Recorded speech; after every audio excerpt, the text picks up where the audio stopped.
Hello, my name's Jim Moran, and thanks very much for joining us for Purpose, Measures, and Method. You can reach me at jim@simplifyiso.com, or over here on our website, you'll see this handy contact button up here in the right-hand corner. These concepts have been well developed by John Seddon, and you'll find them in this book, Freedom from Command and Control, or How to Make the Work Work. He has used Taiichi Ohno's methods, known as the Toyota Production System, since 1980 and has been applying it very successfully to services for over 30 years. The idea of stating the purpose of your organization clearly, concisely, in a way that's related to customers really helps people get the idea of why you exist. Once that idea is established, then you can set some measures that make sense and really determine whether you're working towards your purpose. Measures that focus on reaching targets, measures that focus on hitting specific numbers, often will get the focus away from the customer, the true reason why you exist. There's another video in this series based on John Seddon's work where I talked about how setting the wrong target can create unwanted behavior. The same thing is true if you don't match the measurement to your purpose.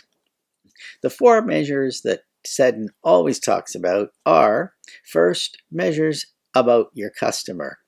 Are you really understanding what they want? Make sure you're not providing things that they don't care about, or in fact, things that they might even be annoyed by.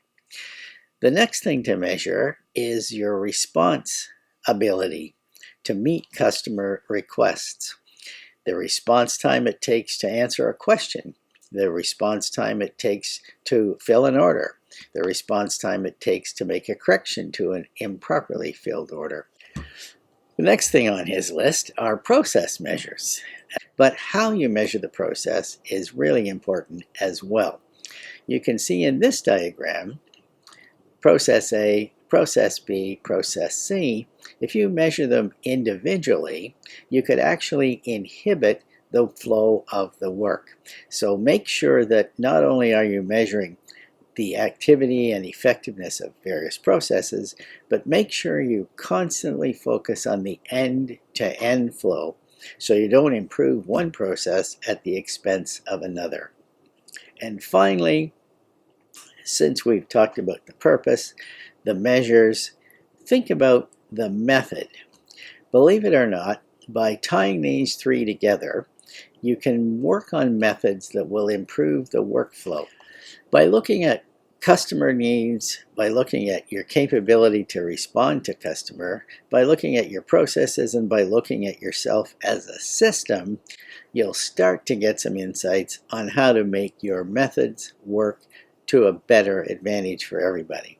If the methods are working well, people are happier, they'll be more productive, and it'll give them a chance to focus on customers rather than focus on hitting targets.